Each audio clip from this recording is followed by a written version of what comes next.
Hare Krishna, dear devotees. Thank you so much. Welcome to the class. और आज की class हमारी बहुत स्पेशल है क्योंकि आज हमारे बीच एक माता जी है, रश्मि माता जी, जो हमारे आज चैप्टर 3 की क्लास लेंगी। माता जी क्लास स्टार्ट करेंगे उससे पहले मैं थोड़ा सा माता जी का इंट्रोडक्शन देना चाहूंगी। जो माता जी है, माता जी ने इंजीनियरिंग की हुई है इलेक्ट्रॉनिक्स एंड कम्युनिकेशन में, और माता जी ने MBA की हुई है HR के अंदर। और राइट नो जो है माता जी जो है बहुत एक इंजीनियरिंग कंपनी में बहुत ही हाई सीनियर पोजीशन पर काम कर रही है माता जी। और इतने सुंदर तरीके से माता जी अपनी जॉब के साथ साथ भक्ति भी कर रही है। और माता जी इतने सुंदर तरीके से भक्ति कर रही है कि उन्होंने अपनी फैमिली के बहुत सारे मेंबर्स को भी भक्ति में जोड़ा, और जो उनकी डॉटर है वो भी छोटी सी है और उनको बहुत सुंदर तरीके से जो है कृष्णा कॉन्शियसनेस सिखा रही है माता जी। तो आज हमें मौका मिलेगा कि हम माता जी से जो है चैप्टर 3 के बारे में थोड़ा सा जाने करेंगे, और हमारा सौभाग्य है कि हम माता जी से सुन पाएंगे। Thank you so much, Rashmi Mataji, for coming to the class and giving us the guidance for the chapter 3. And now, please carry on. Thank you so much. Hare Krishna. Hare Krishna. Thank you, Mataji. All glories to Srila Prabhupada. Thank you. आपने मुझे ये opportunity दी कि मैं आज सब भक्तों के बीच में आके थोड़ा सा जो मैंने पढ़ा है वो शेयर कर पाऊँ। तो अपनी क्लास शुरू करने से पहले हम एक बारी कीर्तन कर लेते हैं छोटा सा। मैं स्क्रीन शेयर करती हूँ।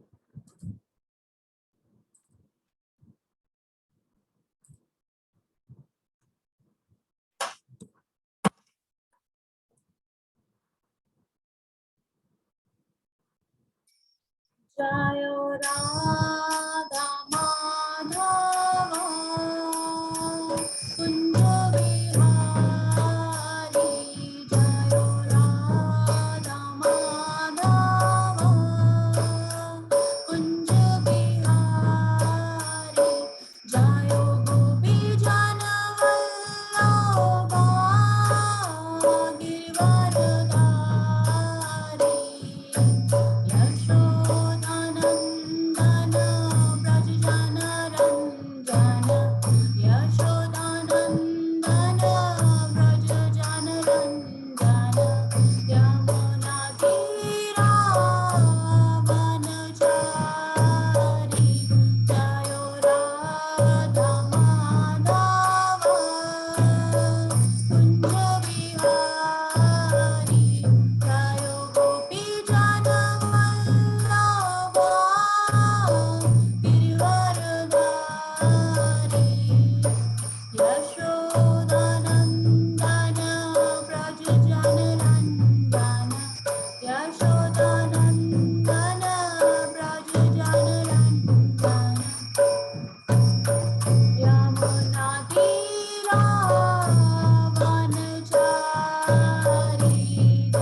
अब हम मंगलाचरण गा के अपने गुरुजनों से आशीर्वाद ले लेते हैं।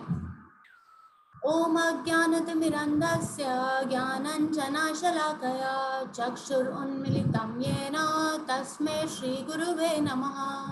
श्रीचैतन्यमनोभीष्टं स्थापितं येन भूतले स्वयं रूप कदा मह्यं ददाति स्वपदान्तिकम्। मैं घोर अज्ञान के अंधकार में उत्पन्न हुआ था और मेरे गुरु ने अपने ज्ञान रूपी प्रकाश से मेरी आंखें खोल दी। मैं उन्हें सादर नमस्कार करता हूँ। मैं शील रूप गोस्वामी प्रभुपाद कब मुझे अपने चरण कमलों में शरण प्रदान करेंगे, जिन्होंने इस जगत में भगवान चैतन्य की पूर्ति के लिए प्रचार योजना मिशन की स्थापना की है। वंदेहम श्री गुरुं श्रीयुतपदकमलं श्री गुरुं वैष्णवांश्च श्री रूपं सागर जातं सहगन रघुनाथं तं सजीवन सावधेतं सावधूतं परिजन सहित कृष्ण दे चैतन्य देवं श्री राधा कृष्ण पादान सहगन ललिता श्री विशाखावितांश्च। मैं अपने गुरु के चरण कमलों तथा समस्त वैष्णवों के चरणों को नमस्कार करता हूँ। मैं शील रूप गोस्वामी तथा उनके अग्रज सनातन गोस्वामी एवं साथ ही रघुनाथ दास, रघुनाथ भट्ट, गोपाल भट्ट एवं शील जीव गोस्वामी के चरण कमलों को सादर नमस्कार करता हूँ। मैं भगवान कृष्ण चैतन्य तथा भगवान नित्यानंद के साथ साथ अद्वैताचार्य, गदाधर, श्रीवास तथा अन्य पार्षदों को भी सादर प्रणाम करता हूँ। मैं श्रीमती राधा रानी तथा श्री कृष्ण, श्री ललिता तथा श्री विशाखा सखियों सहित सादर नमस्कार करता हूँ। हे कृष्ण करुणा सिंधु दीन बंधु जगतपते गोपेश गोपिका कांता राधा कांत नमस्तुते। हे कृष्ण, आप दुखियों के सखा तथा सृष्टि के उद्रम हैं। आप गोपियों के स्वामी तथा राधा रानी के प्रेमी हैं। मैं आपको सादर प्रणाम करता हूँ। तप्त कांचन गौरांगी राधे वृंदावनेश्वरी वृषभानुसुते देवी प्रणमामि हरि प्रिये। मैं उन राधा रानी को प्रणाम करता हूँ जिनकी शारीरिक कांति पिघले सोने के सदृश है, जो वृंदावन की महारानी है। आप राजा विश्वभानु की पुत्री हैं और भगवान कृष्ण को अत्यंत प्रिय हैं। वांछा कल्पतरुभ्यश्च कृपा सिंधु वैवच पतितानां पावनेभ्यो वैष्णवेभ्यो नमो नमः। मैं भगवान के समस्त वैष्णव भक्तों को सादर नमस्कार करता हूँ। वह कल्पवृक्ष के समान सबों की इच्छाएं पूर्ण करने में समर्थ हैं तथा पतित जीवात्माओं के प्रति अत्यंत दयालु हैं। श्री कृष्ण चैतन्य प्रभु नित्यानंद श्री अद्वैत गदाधर शिवासादि गौर भक्त वृंद। मैं श्री कृष्ण चैतन्य प्रभु नित्यानंद श्री अद्वैत गदाधर श्रीवास आदि समस्त भक्तों को सादर प्रणाम करता हूँ। हरे कृष्णा कृष्णा कृष्णा हरे हरे, हरे रामा राम रामा हरे हरे। नमो ओम विष्णुपदाय कृष्ण पृष्ठाय भूतले श्रीमद्भक्ति वेदांत स्वामी इति नामिने। नमस्ते सरस्वते देवे गौरवाणी प्रचारिणे निर्विशेष शून्यवादी पाश्चात देश तारिणे। ओके, तो अपना सेशन स्टार्ट करने से पहले हम जो चैप्टर 2 है एक बारी वो रिवाइज कर लेंगे कि चैप्टर 2 में हमने क्या क्या पढ़ा था। तो अभी सेशन स्टार्ट करते हैं, उससे पहले हम ये देखते हैं कि जो आप थर्ड चैप्टर है उससे पहले हम रिवाइज करेंगे चैप्टर 2, बट उससे पहले कि फर्स्ट चैप्टर में जो अर्जुन है उसने क्या क्या एक्सप्रेशंस दिए थे। तो सबसे पहले जो भगवत गीता का फर्स्ट चैप्टर है उसमें अर्जुन ने कहा था, अपने जो बहुत सारे क्वेश्चंस उसने भगवान के सामने रखे थे और उसने अपनी इनएबिलिटी एक्सप्रेस की थी फाइट नहीं करने के लिए। उसने बोला था कि मैं लड़ नहीं सकता, उसने इनएबिलिटी एक्सप्रेस की थी। तो अभी किसी को याद है, माधव जी ने भी लास्ट क्लास में बताया था एक बार, क्या रीजंस अर्जुन ने दिए थे, उसने क्या क्या रीजंस दिए थे कि वो उसकी इनएबिलिटी, उसने क्या क्या रीजंस दिए थे। आप चैट में लिख सकते हैं, अगर आप चाहें तो अनम्यूट करके बोल भी सकते हैं।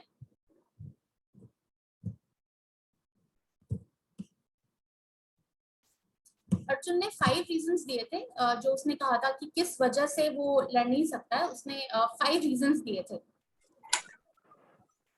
यस मधु माता जी। साक्षात्कार, ज्ञान जी, धनवान, यश जी जी। उर्मिल जी आप बताएंगे, आपने भी अनम्यूट किया। जी, उसने अपनी फैमिली के प्रति अपने कंपैशन के लिए फिर उसने कहा कि इन सुखों को भोगने का मतलब क्या, एंजॉयमेंट के लिए क्या बचेगा अगर फैमिली और परिवार और कुटुंब भी नहीं बचेगा तो, यानी ये मेरे लिए फिर ये पाप हो जाएगा। और जो स्त्रियां हैं जो युद्ध के बाद जो बचेंगी वे पथभ्रष्ट हो सकती हैं, और उसके बाद जो संतानें होंगी उनको अपने व्यवहार का कोई ज्ञान नहीं होगा, अपने धर्म का कोई ज्ञान नहीं होगा। और इससे तो मैं मतलब जो मुझे मिलेगा इससे, उससे तो मैं भीख मांग कर भी मुझे ठीक होगा। यानी कि उसको कंपैशन था, इनडिसिसिवनेस थी, उसको अपने क्या बोल सकते हैं, उसको सिनफुल रिएक्शंस की भी चिंता थी कि उसके बाद मेरा क्या होगा, काइंड ऑफ। बिल्कुल ठीक है, आपने ऑलमोस्ट सारे पॉइंट्स कवर कर दिए। तो कंपैशन था, उसको ये था कि मैं बहुत सारे सिंस जो है पाप वो एक्यूमुलेट करूंगा, उसके बाद क्या होगा, जो पूरी डायनेस्टी है वो डिस्ट्रॉय हो जाएगी। और क्या था, उसको ये था कि मैं अकेले कैसे एंजॉय करूंगा, मतलब कोई तो होना चाहिए जिसके साथ मैं एंजॉय करूं। और and he was not able to decide, indecisiveness था। तो अब उसके जवाब में भगवान ने सेकंड चैप्टर में, सबसे पहले तो सेकंड चैप्टर में जो चैप्टर स्टार्ट होता है, तो सेकंड चैप्टर के 7वें श्लोक में अर्जुन जो है वो भगवान को सरेंडर करते हैं। और अर्जुन क्या बोलते हैं, बहुत ही अच्छा श्लोक है, कार्पण्य दोषो प्रहात स्वभाव पृच्छामि त्वं धर्म सम्मूढ़ चेता यच्छ्रेयसे अनिश्चितं ब्रूहि तन्मे शिष्यस्तेहं ताहि मां चां प्रपन्नाम्।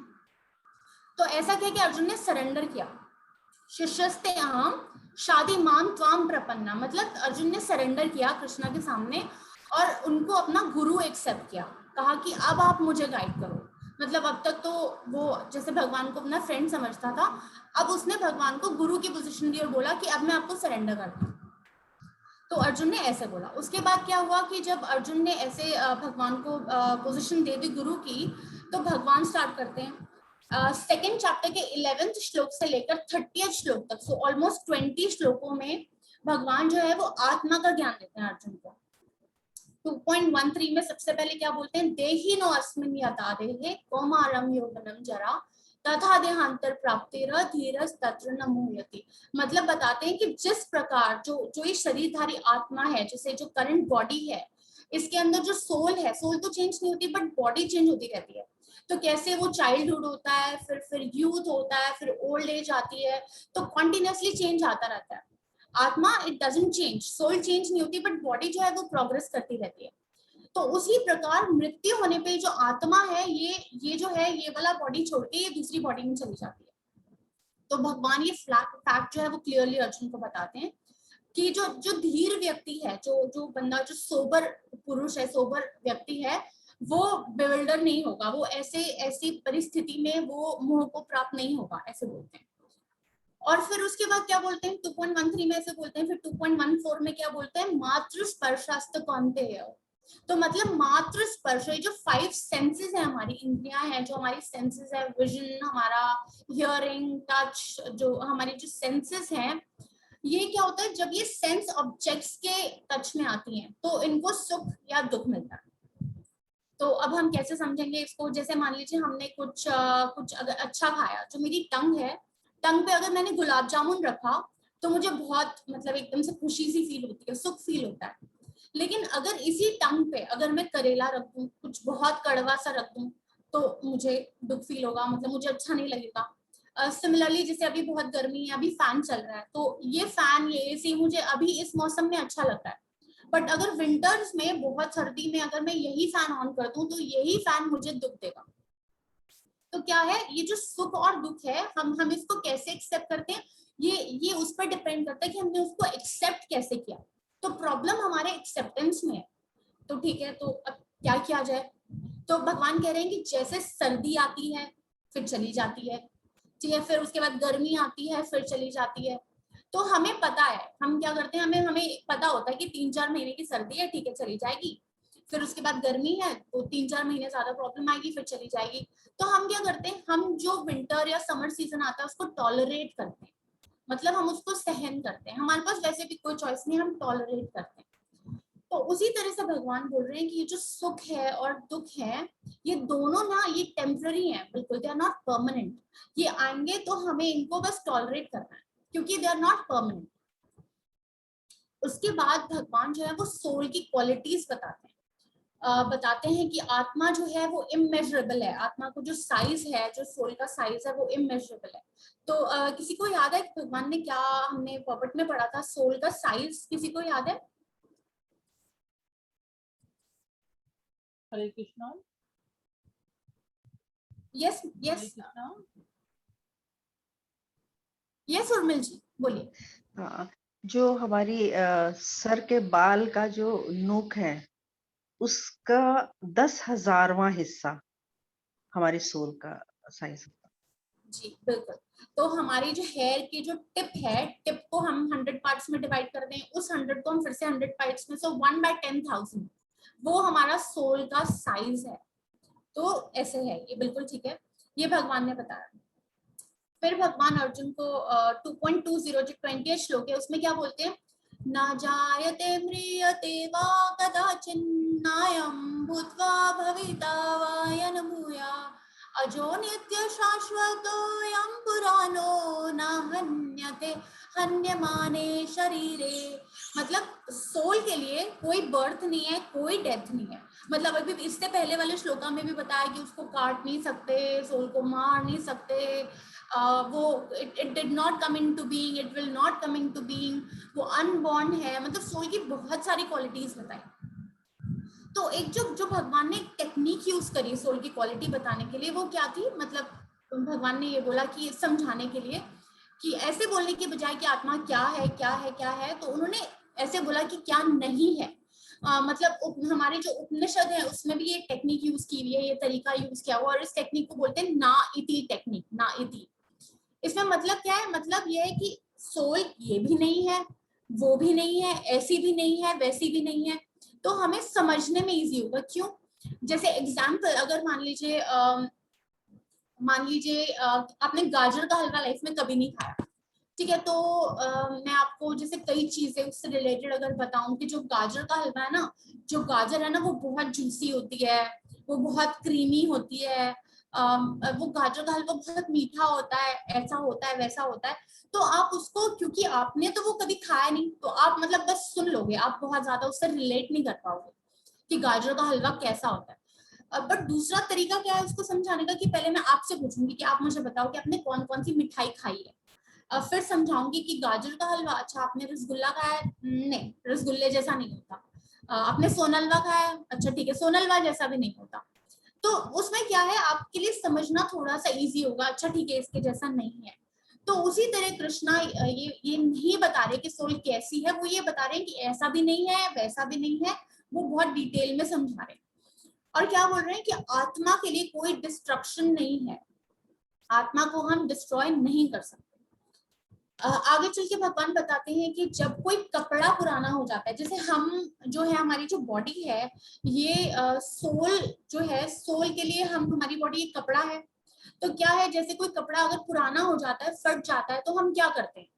हम एक नया कपड़ा ले लेते हैं, नया कपड़ा खरीदते हैं। उसी तरह से जब ये बॉडी पुरानी हो जाती है, मान लीजिए अगर बूढ़ी हो जाती है, पुरानी हो जाती है, तो इस सोल भी इस बॉडी को छोड़ के एक नया शरीर, एक नया कपड़ा ले लेती है। अब मान लीजिए एक छोटा सा क्वेश्चन है आप लोगों के लिए। मान लीजिए अगर आपकी जो ड्रेस है, जो आपने करंट ड्रेस पहनी हुई है, आपकी फेवरेट ड्रेस है और आपके पास यही एक ड्रेस है, आपने ये पहनी हुई है, और अगर वो बहुत पुरानी हो गई और आप मार्केट जाते हो, आपको मार्केट जाके एक नई ड्रेस खरीदनी है, तो आप कौन सी ड्रेस खरीदोगे? ये किस पे डिपेंड करेगा? आप चैट पे लिख सकते हैं या अनम्यूट करके भी बता सकते हैं। आप कौन सी ड्रेस खरीदोगे मार्केट जाके, वो किस चीज पे डिपेंड करेगा? ओकेजन पे, ठीक है, खुशबू जी बोल रहे हैं ओकेजन पे डिपेंड करेगा, ठीक है। और किस पे डिपेंड करेगा? ओकेजन पे मतलब कि आपको किस टाइम पे कैसा क्या पहनना है। The money I have, yes, weather, ठीक है। तो प्राइमरी, हरे कृष्णा मैडम, हरे कृष्णा, हाँ अपनी रुचि पे डिपेंड करेगा। बिल्कुल आपकी चॉइस पे डिपेंड करेगा। जैसे कि रुचि है जी। जी बिल्कुल, तो जैसे चैट पे आया और जैसे आपने बताया वो दो चीजों पे डिपेंड करेगा, मेनली प्राइमरीली दो चीजों पे डिपेंड करेगा। सबसे पहले तो आपके पास पैसे कितने हैं, ठीक है, एंड सेकंड नंबर पे आपकी चॉइस कैसी है, इन दो चीजों पे डिपेंड करेगा। अब मैं मार्केट जा रही हूँ, मेरा बजट कितना है उस पर तो डिपेंड करेगा ना, मैं कितनी महंगी या कैसी ड्रेस खरीदूंगी। अगर मान लीजिए मेरा बजट थोड़ा सा है तो मैं थोड़ी नॉन ब्रांडेड या थोड़ी हल्की वाली ड्रेस खरीदूंगी, मेरा बजट अच्छा है तो मैं अच्छी ड्रेस खरीद लूंगी। तो कितने पैसे मेरे पास हैं, कितने पैसे मैंने डिपॉजिट कर रखे हैं उस पर डिपेंड करता है। सेकंड जैसे बोला कि आपकी चॉइस कैसी है उस पर डिपेंड करता है। तो सिमिलरली जब हमारी जो सोल है उसको जब नई बॉडी लेनी होती है तो वो दो चीजों पे डिपेंड करता है। फर्स्ट कि हमारे पास कितना हमारे अकाउंट में बैलेंस है, किस चीज का, हमारे जो कर्मास हैं उसके अकॉर्डिंग हम क्या डिजर्व करते हैं। और सेकंड कि हमारी चॉइस कैसी है, तो मतलब कि हमारी डिजायर क्या है। तो दो चीजों पे डिपेंड करता है, हम क्या डिजर्व करते हैं, हमने ऐसे क्या कर्मा किए जिनको जो हमने सेव करके रखे कर्मास, और अच्छे कर्म किए तो अकॉर्डिंगली बॉडी मिलेगी, बुरे किए तो अकॉर्डिंगली मिलेगी। सिमिलरली मेरे पास मेरी डिजायर क्या है। अगर मेरी डिजायर ऐसे बहुत ज्यादा ऐसी है कि मैं बहुत नॉन वेजिटेरियन खाना पसंद करती हूँ, मतलब एकदम, तो ठीक है, फिर मेरी डिजायर के अकॉर्डिंग मुझे ऐसी बॉडी मिलेगी जहाँ पे मुझे नॉन वेजिटेरियन फूड खाने का मौका मिलेगा, किसी जानवर की बॉडी मिल जाएगी, शेर की मिल जाएगी, जितना मर्जी नॉन वेजिटेरियन खाओ। तो इन दो चीजों पे ये मेनली डिपेंड करता है। फिर भगवान अर्जुन को आगे बताते हैं, योग का कॉन्सेप्ट समझाते हैं, योग का कॉन्सेप्ट समझाने लगते हैं। इसमें भगवान क्या बोलते हैं, जिसमें फल से अटैचमेंट के बिना जो है वो कर्म किया जाता है। 2.40 श्लोक में भगवान जो है अर्जुन से कहते हैं, ये फर्स्ट टाइम है जब भगवान बोलना स्टार्ट करते हैं सेकंड चैप्टर में, बट फर्स्ट टाइम यहाँ पे भगवान योग वर्ड का यूज करते हैं। और योगा की बात करें तो अगर मैं आपसे पूछूं अकॉर्डिंग टू यू योगा क्या है आपके लिए, आपके लिए योगा क्या है, तो आप क्या जवाब देंगे? कॉमन बिलीफ क्या है कि योगा क्या है? योग मीन्स युक्त होना, किसी चीज के साथ युक्त होना, योग हो जाना, प्लस हो जाना, व्यस्त हो जाना, ठीक है। और किसी कोई भी चीज के साथ युक्त होना, प्लस होना। जी जी जी। और कोई बताएंगे? योग मेंटल पीस, खुशबू जी कह रहे हैं मेंटल पीस, ओके।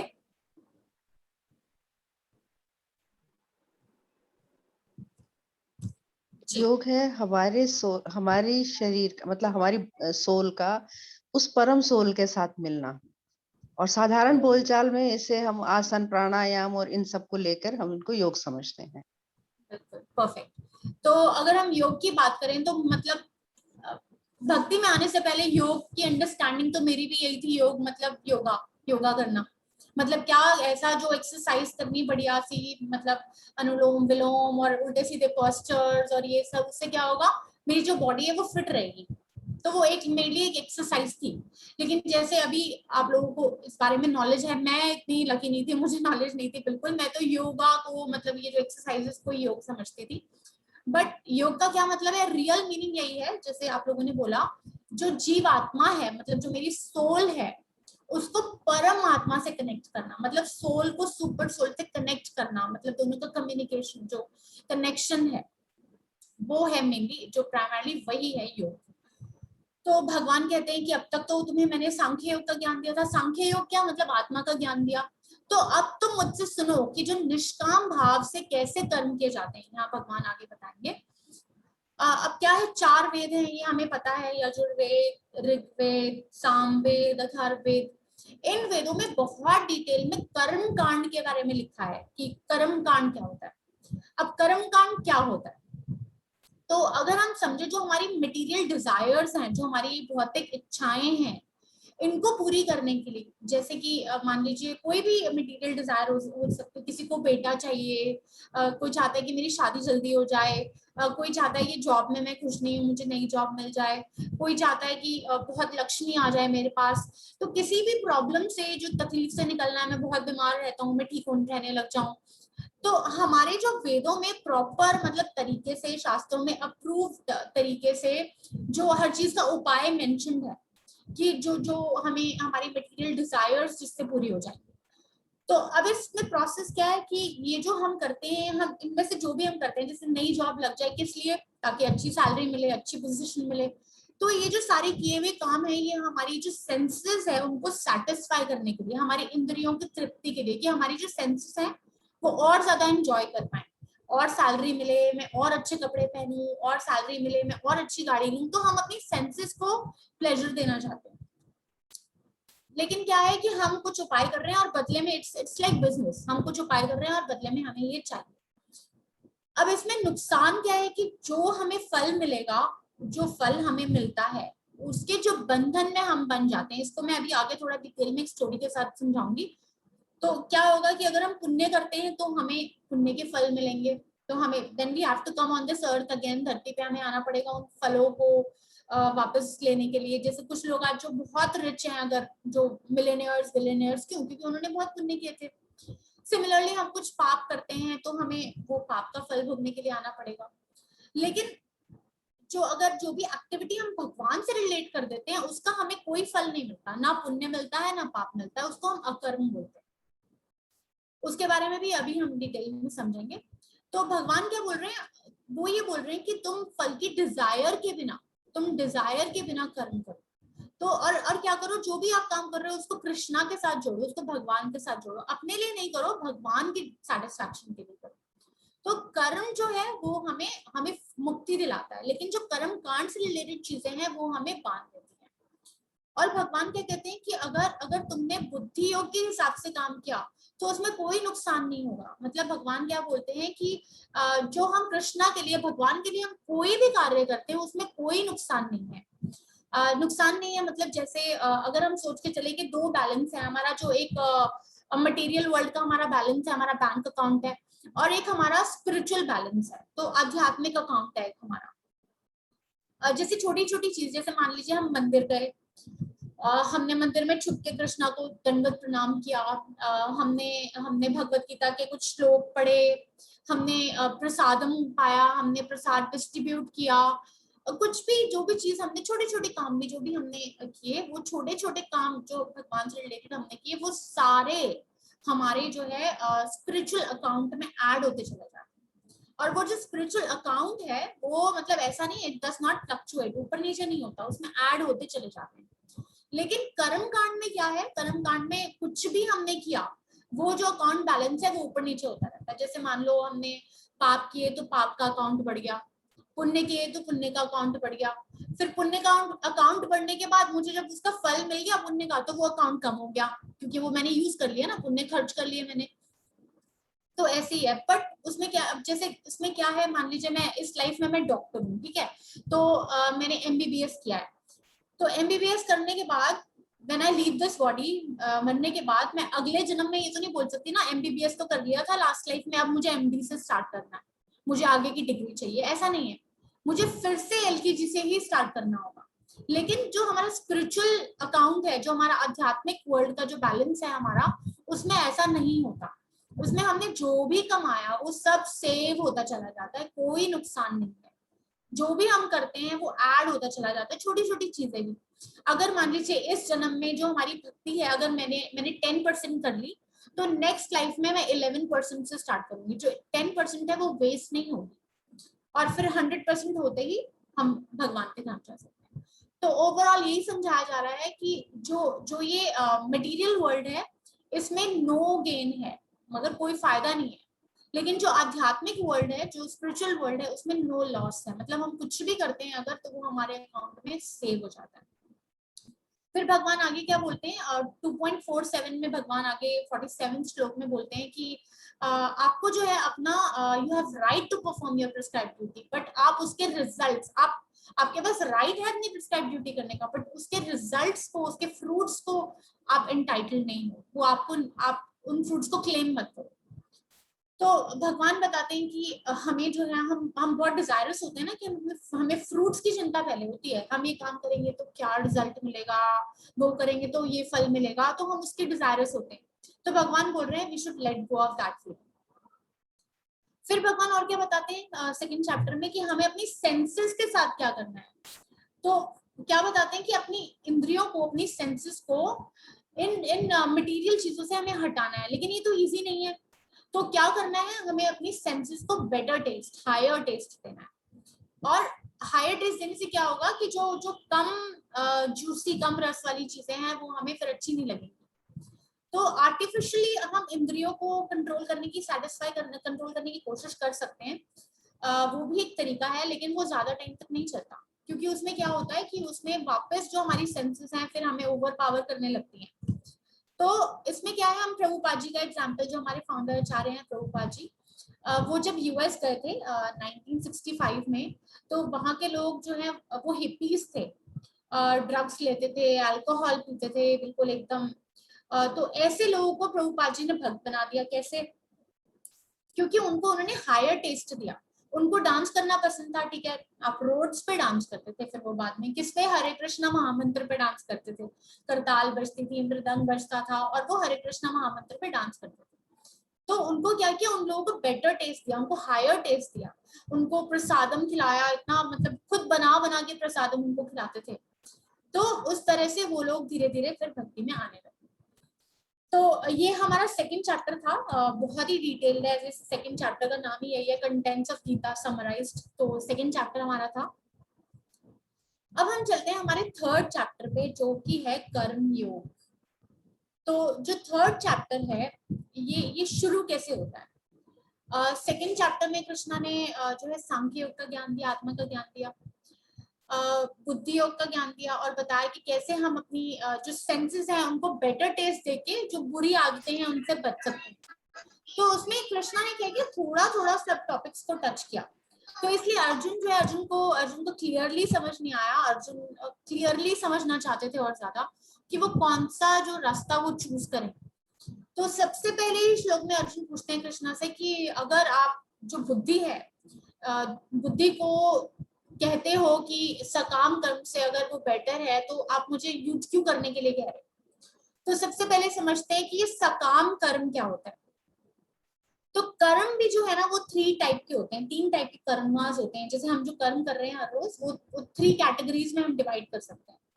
सबसे पहले तो कर्म, सकर्म जिसको कहते हैं, जिसमें क्या है, हम शास्त्रों के अकॉर्डिंग, जो भी शास्त्रों में लिखा है, हम शास्त्रों के अकॉर्डिंग सारे कार्य करें। लेकिन हम क्या करें, अपनी सेंसेस की सेटिस्फैक्शन के लिए, अपने लिए, अपनी इंद्रियों की तृप्ति के लिए हम कार्य करें, लेकिन वो कार्य जो है वो प्रिस्क्राइब्ड है, शास्त्रों में लिखे हैं। तो वो होता है सकर्म। सेकंड है, उसका ऑपोजिट, वो है विकर्म। उसमें क्या है, वो शास्त्रों में अलाउड नहीं है, लेकिन वो भी हम अपनी सेंसेस को सेटिस्फाई करने के लिए करते हैं। जैसे कि नॉन वेजिटेरियन खाना खाना, तो वो शास्त्रों के according it is not allowed, but still हम उसको लेते हैं। तो उसमें क्या है, हरे कृष्णा, मीनू जी कह रहे हैं वॉइस क्लियर नहीं है। हरे कृष्णा माता जी, हमारे एंड क्लियर है माता जी, you can log in again. ठीक है। तो हाँ, विकर्म हम बता रहे थे। विकर्म में क्या है, विकर्म भी हम खुद की सेंसेस को सेटिस्फाई करने के लिए करते हैं, लेकिन वो शास्त्रों में अलाउड नहीं है।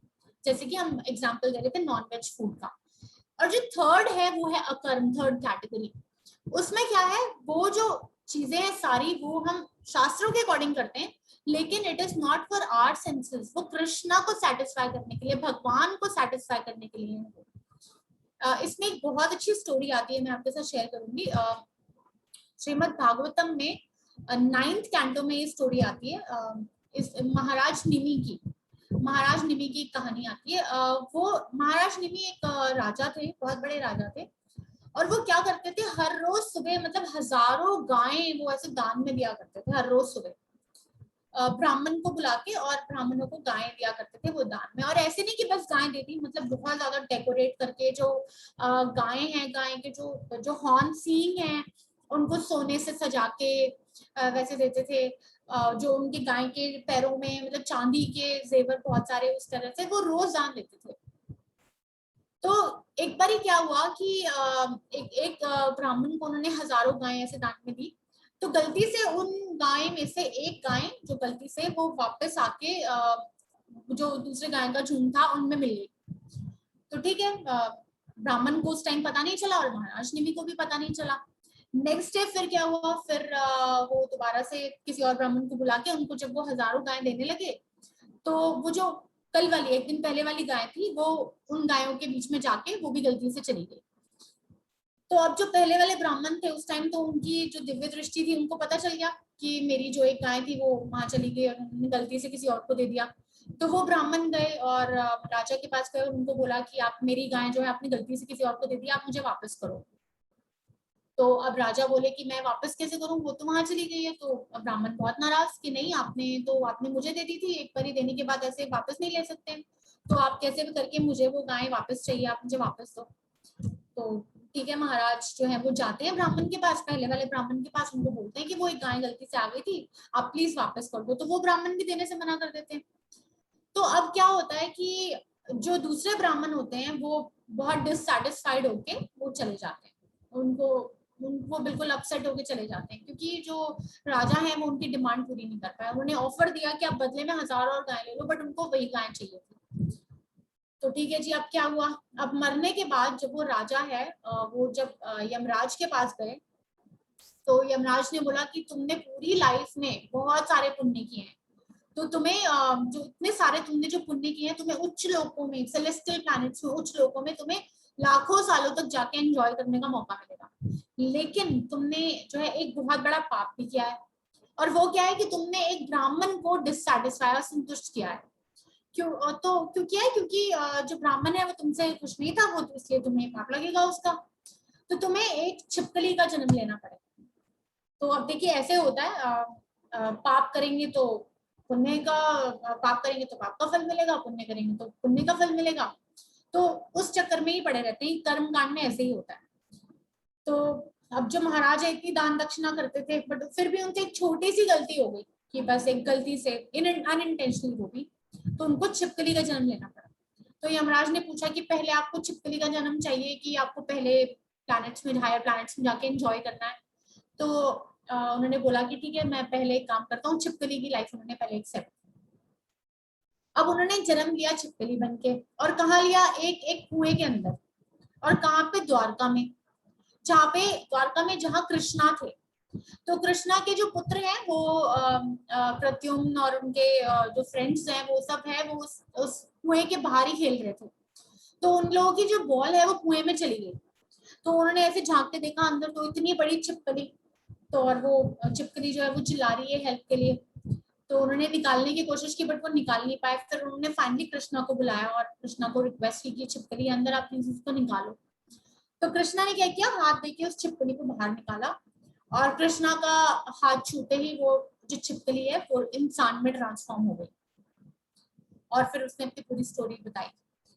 तो अब इसमें क्या है, उसने ऐसा भी क्या किया था कि जो कृष्णा है, कृष्णा ने स्वयं उसको हाथ देके, मतलब राजा को इतना सौभाग्य था कि भगवान हाथ देके उसको निकाल रहे हैं, वो इसलिए क्योंकि उसने जो है अपनी लाइफ में अकर्म भी किए थे। अकर्म मतलब जो उसने भगवान के लिए किए थे। जैसे एक कोई ऋषि उनके पास गए, तो महाराज नेमी के पास, तो ऋषि ने बोला कि उनको विष्णु टेम्पल कंस्ट्रक्ट कराने के लिए महाराज ने अग्री कर दिया। उन्होंने विष्णु टेम्पल कंस्ट्रक्ट करवाया, और वो अपने राज्य में बहुत ज्यादा भगवान के नाम का प्रचार भी करते थे।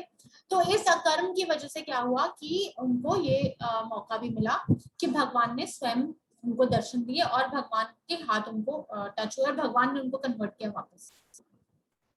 तो अब यहाँ पे ये है कि कर्म क्या होता है, कर्म क्या होता है और विकर्म क्या होता है। बट स्टोरी ये है कि कर्म कांड में ऐसा ही होता है, अगर हमने पुण्य किए तो पुण्य का फल मिलेगा, पाप किए तो उसका फल सेपरेटली मिलेगा, बट फल मिलेगा।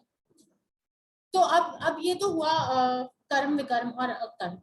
अब अर्जुन का जो क्वेश्चन था, जो 3rd चैप्टर के स्टार्टिंग में जो अर्जुन क्वेश्चन पूछते हैं कि आप मुझे बताइए कि मैं कौन सा रास्ता चूज करूं। अब मतलब क्या है, अर्जुन बहुत अटेंटिवली भगवान की बात सुन रहे हैं, कि क्योंकि डाउट आया ना अर्जुन को, तो और जब डाउट आता है तो मतलब आप बहुत अटेंटिवली सुन रहे हैं। हमारे फाउंडर आचार्य प्रभुपाद जी हमेशा कहते थे कि क्वेश्चंस पूछना की मतलब it is a sign of intelligence. तो अब अर्जुन बहुत कंफ्यूज है कि कुछ मिनट्स पहले तो आपने कहा था कि मुझे युद्ध करना है, मैं युद्ध करूं ना करूं, कर्म करूं, क्या करूं, ज्ञान लूं। तो अर्जुन बहुत कंफ्यूज हो गया। तो फिर भगवान ने आंसर दिया कि अर्जुन 2 तरह के लोग अप्रोच करते हैं, एक तो नॉलेज के द्वारा एंड सेकंड भक्तिमय सेवा के द्वारा। तो तो नॉलेज मतलब जो हमने थ्योरी पढ़ ली पूरी, ठीक है, हमने कोई बुक पढ़ ली, थ्योरी पढ़ ली, नॉलेज गेन कर ली। और भक्ति मतलब उस नॉलेज को इम्प्लीमेंट करना, प्रैक्टिकल एप्लीकेशन इसका, इसको बोलते हैं भक्ति योग। तो अब अर्जुन भी बहुत स्मार्ट, क्योंकि अर्जुन क्या है, अर्जुन कोई रीजन ढूंढ रहे थे कि कोई रीजन कहीं से मिल जाए और मैं बोल दूं कि मुझे युद्ध नहीं करना है। तो अब अर्जुन को कृष्णा फिर ये भी समझाते हैं कि जो इन एक्शन है वो पॉसिबल नहीं है। मतलब हर वक्त एक्शन तो हम करते ही रहते हैं, अगर मान लीजिए हम खाली भी बैठे हैं तो भी हम एक्शन कर रहे हैं, हम ब्रीथ कर रहे हैं, वो भी एक कर्म है। हम सो रहे हैं अगर, तो वो भी हम एक कर्म है। हमारी जो बॉडी के ऑर्गन्स हैं they are still at work, हमारी जो बॉडी के ऑर्गन्स हैं वो अंदर अंदर काम कर रहे हैं। तो इन एक्शन तो पॉसिबल नहीं है, it is not an option. तो अब हम कर्म क्या करते हैं वो हमारे नेचर पे डिपेंड करता है। एग्जाम्पल, अगर जैसे किसी की लीडरशिप अच्छी है तो उसको ऑफिस में प्रोजेक्ट लीड बना दिया जाता है। ऐसे ही अर्जुन जो है वो एक क्षत्रिय था, तो उसके लिए सब छोड़ के संन्यास लेना, it will not go with his nature, वो वैसा उसका नेचर नहीं है। ऐसे ही मान लीजिए मेरा नेचर है कि मेरा नेचर अलग है, बट मैं सोचूं कि मैं सब छोड़ छाड़ के संन्यास ले लूं, बट क्या होगा, मन में तो वही चलता रहेगा। जैसे मान लीजिए कोई एक इंसान है, उसने अपनी वाइफ से परेशान हो गया ना, उसने संन्यास ले लिया, अपने घर की रिस्पॉन्सिबिलिटी से परेशान हो गया, उसने संन्यास ले लिया, हिमालय पे जाके बैठ गया। लेकिन क्या है, वहां पे दिमाग में फिर वहां पे भी सेटिस्फाइड नहीं है, दिमाग में चलता रहेगा मेरी वाइफ चलो कैसी भी थी, ऑफिस से थका आता था, चलो पूछती तो थी, कुछ खाने को तो बना के देती थी। तो ऐसे क्या है कि अगर हम जबरदस्ती ऐसा अपना सारे काम छोड़ के बैठ जाएं जो हमारे नेचर के अकॉर्डिंग नहीं है, तो वो भी फिर वो ठीक से नहीं हम फॉलो कर पाते। एक्सटर्नली जो सैफरन कपड़े अगर हम एक्सटर्नली पहन लें अगर, तो मगर अंदर जो है वो डिजायर फिर भी है कि हम अपनी सेंसेस को कैसे सेटिस्फाई करें। ऐसे लोग जो एक्सटर्नली सिर्फ सैफरन कपड़े पहन ले, 3.6 में 3rd चैप्टर के 6th श्लोक में कृष्णा उनको मिथ्याचारी प्रिटेंडर्स बोलते हैं। वो लोग जो प्रिटेंड करते हैं, मतलब उनके अंदर स्टिल डिजायर्स हैं। और 3.7 में कृष्णा बताते हैं स्ट्रगलर्स कौन है, मतलब पहले बताते हैं कि प्रिटेंडर्स कौन है, वो जो प्रिटेंड करते हैं, वो दिखाते हैं कि हमें लाइफ में मतलब सेंस एंजॉयमेंट में कोई इंटरेस्ट नहीं है, लेकिन मन में डिजायर्स हैं, लेकिन कोई भी अपॉर्चुनिटी मिलेगी तो वो डेफिनेटली कुछ गलत काम करने से नहीं रुकेंगे, तो वो प्रिटेंडर्स हैं। और स्ट्रगलर्स कौन है, जो पूरे एफर्ट्स लगाते हैं कि कैसे हम अपनी सेंसेस को कंट्रोल करें। मगर हाँ, इन एक्शन जो है वो पॉसिबल नहीं है। अगर हम संन्यास लें, सोचे रेनंसिएशन हम संन्यास लेके बैठ जाएं, वो पॉसिबल नहीं है। तो अब कृष्णा क्या बोल रहे हैं, कृष्णा कह रहे हैं कि कर्म करो मगर जो रिजल्ट है उसके साथ आपको अटैच नहीं होना। ठीक है, चलो मान लेते हैं कि हम कर्म कर रहे हैं, मगर उस रिजल्ट का फिर क्या होगा। चलो मैंने फल नहीं लिया, ठीक है, मैंने फल नहीं लिया, कोई तो फल लेगा उसका, तो कौन लेगा उसका फल। तो कृष्णा यहाँ उसका आंसर दे रहे हैं कि कर्म करो लेकिन अपने लिए नहीं। जो वेदों के हिसाब से जो यज्ञ खुद वो विष्णु है, तो अगर हम वेदों के हिसाब से चलें तो कोई भी यज्ञ करें तो मतलब हम विष्णु की सेटिस्फैक्शन के लिए करें। यज्ञपति कौन है, विष्णु खुद है। और यज्ञ मतलब क्या है, सैक्रिफाइस, मतलब किसी चीज का त्याग करना। किस लिए, कुछ त्याग करके कुछ बेटर पाने के लिए हम त्याग करते हैं ना, कुछ बेटर पाने के लिए हम कुछ छोड़ते हैं, कुछ त्याग करते हैं। तो यहाँ भगवान कह रहे हैं कि अगर विष्णु की सेटिस्फैक्शन के लिए यज्ञ नहीं करोगे तो जो धरती के कर्म बंधन है, मतलब कर्म बंधन जैसे अभी हमने महाराज नेमी की स्टोरी सुनी थी कि अच्छा करते हैं तो हमें फल मिलता है, बुरा करते हैं तो फल मिलता है, जो कर्मों के फल हमें मिलते रहेंगे। तो अपने लिए अगर हम कुछ भी करते हैं अपनी इंद्रियों की, अपनी सेंसेस की सेटिस्फैक्शन के लिए, तो हमें उसके रिजल्ट्स में हम बंध जाएंगे। लेकिन अगर हम भगवान के लिए कुछ भी करते हैं तो उनके जो रिजल्ट्स हैं वो हमें नहीं मिलेंगे। इसमें हम एग्जांपल लेते हैं एक सोल्जर का। जैसे मान लीजिए अगर एक सोल्जर है, बॉर्डर पे इंडिया को रिप्रेजेंट कर रहा है, इंडिया पाकिस्तान का वॉर चल रहा है, और वो सोल्जर वो इंडिया को रिप्रेजेंट कर रहा है। तो वहां पे क्या है कि उसने वहां पे वॉर में लाखों लोग मार दिए, पाकिस्तान के दूसरी कंट्री के उसने हजारों लाखों लोग मार दिए। और जब वो वापस आता है तो इंडिया की जो गवर्नमेंट है वो उसको बैज देती है, उसको बहुत ज्यादा सम्मान देती है, रिस्पेक्ट देती है बहुत ज्यादा। तो और उसको बहुत ज्यादा प्राइज दिए जाते हैं, उसको रिकॉग्नाइज किया जाता है।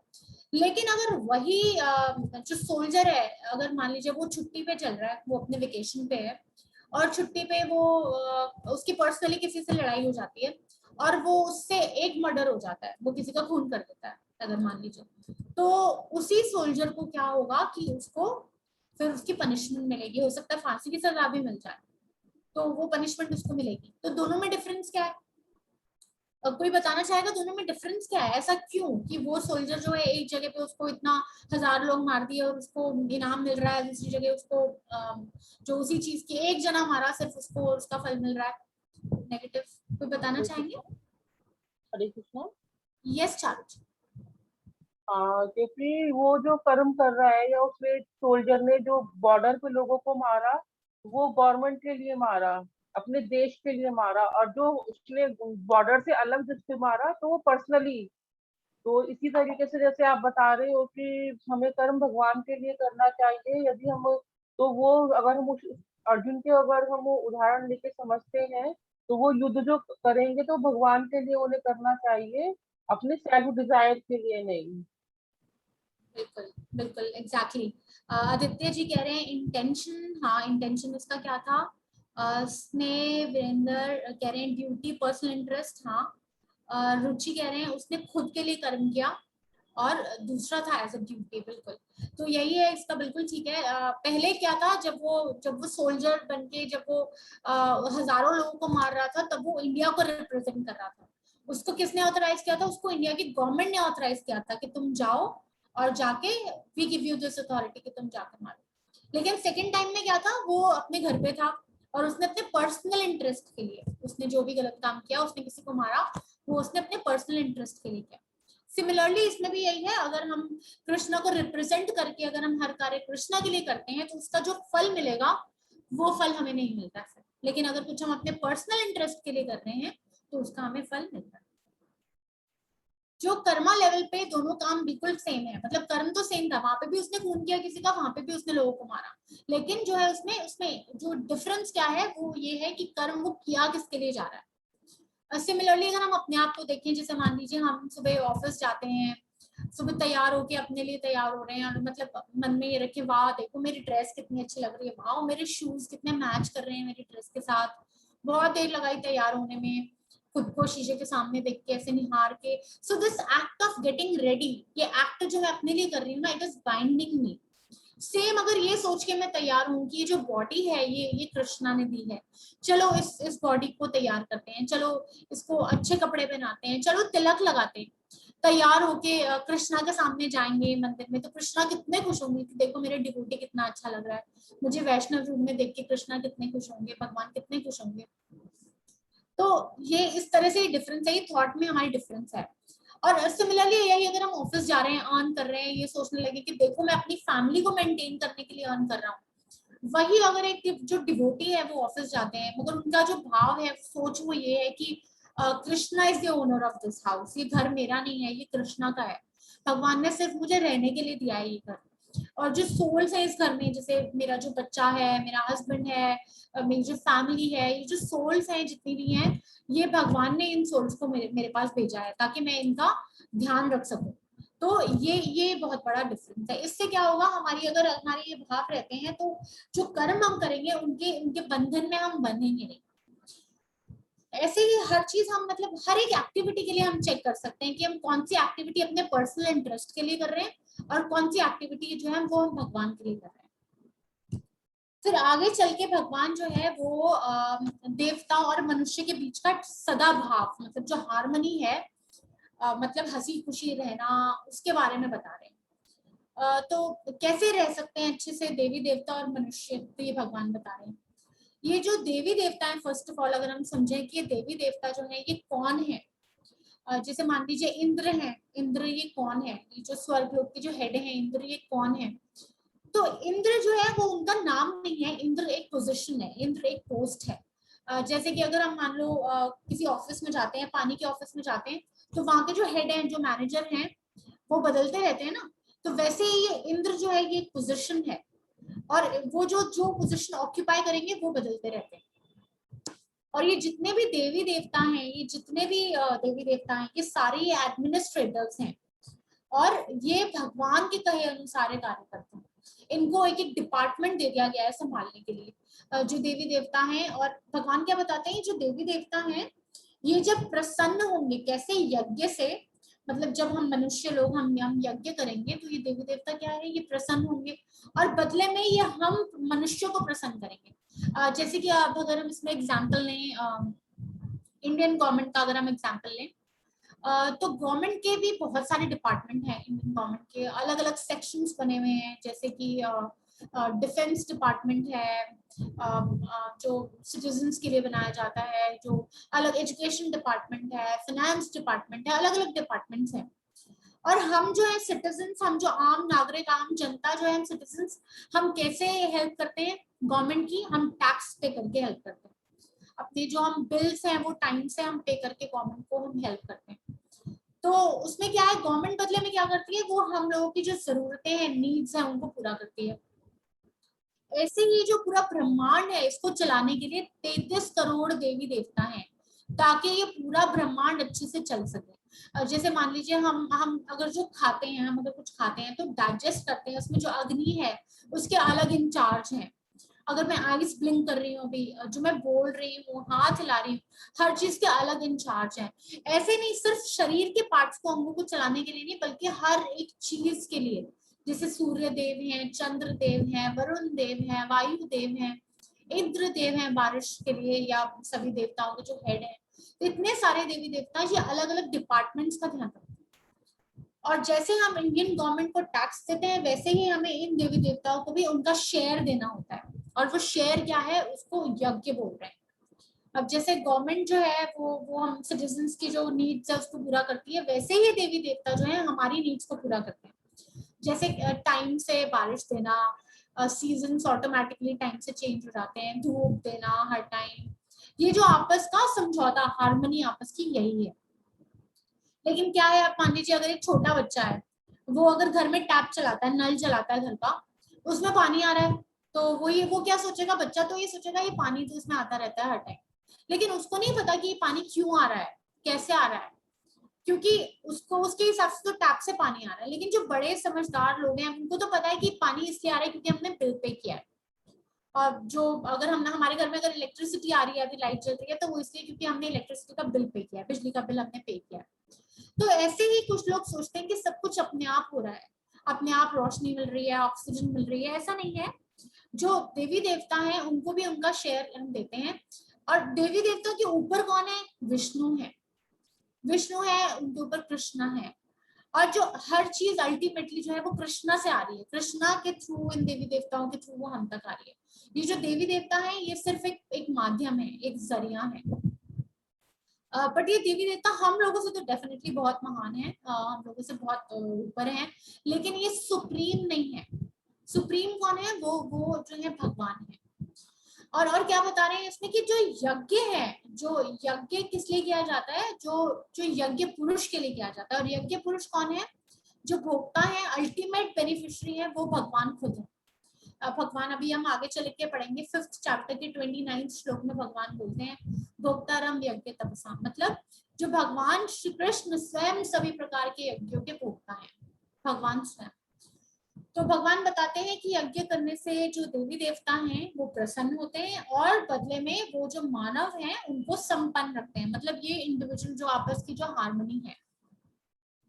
अब आगे चलते हैं, हम आते हैं 3.12 श्लोक के ऊपर, जिसमें क्या है कि यहाँ पर इससे पहले हम ये देखेंगे कि यज्ञ हम करेंगे कैसे। यज्ञ तो बहुत इजी नहीं है, यज्ञ हम करेंगे कैसे? तो चैतन्य महाप्रभु कौन है हमने अभी पढ़ा नहीं है, बट अभी only for your information, Chaitanya Mahaprabhu हमारे शास्त्रों के हिसाब से भगवान स्वयं है। तो उन्होंने एक बहुत इजी तरीका दिया था यज्ञ करने का। और कलयुग में हम यज्ञ इजीली कैसे कर सकते हैं? संकीर्तन यज्ञ, बस हमें भगवान के नाम का जप करना है, बहुत ही इजी टेक्निक है। उसके बाद हम आते हैं, एक बहुत ही इंपॉर्टेंट श्लोक है जो 3rd चैप्टर का, ये है 13th श्लोक, तो 3rd चैप्टर का 13th श्लोक है। यज्ञशिष्ट सनासिंतो मुच्यन्ते सर्वकिल्बिषः पुञ्जाते ते वहं पापा ये पापन्ते आत्मकारणात्। तो बहुत ही इंपॉर्टेंट श्लोक है। इसमें क्या है, अब कृष्णा क्या कह रहे हैं इस श्लोक में कि ये जो डिवोटीज होते हैं, शुद्ध भक्त होते हैं, वो ऐसा कुछ भी स्वीकार नहीं करते जो पहले भगवान को ऑफर्ड ना हो। तो अगर हम यहाँ ट्रांसलेशन में, अगर इस श्लोक की हम ट्रांसलेशन डिटेल में पढ़ेंगे, उसमें देखें तो उसमें स्पेसिफिकली खाने की बात होती है कि जो भी हम खाना बनाते हैं उसकी अगर बात कर रहे हैं तो तात्पर्य में यहाँ पे सिर्फ खाने तक ही रिस्ट्रिक्टेड नहीं है, लेकिन जो शुद्ध भक्त होते हैं वो कुछ भी एक्सेप्ट नहीं करते, वो कुछ भी एक्सेप्ट नहीं करते अगर वो भगवान को ऑफर्ड ना हो। एग्जाम्पल के भक्तों के घर में कोई भी नई चीज आए, अगर कोई भी मतलब नई चीज आती है, चाहे वो कुछ भी हो, वो क्या करते हैं, पहले मंदिर में जाके भगवान को ऑफर करते हैं, उसके बाद वो चीज वो खुद से एक्सेप्ट करते हैं, चाहे वो कुछ भी हो, चाहे वो नया कपड़ा हो, चाहे वो नया फोन हो, कुछ भी हो।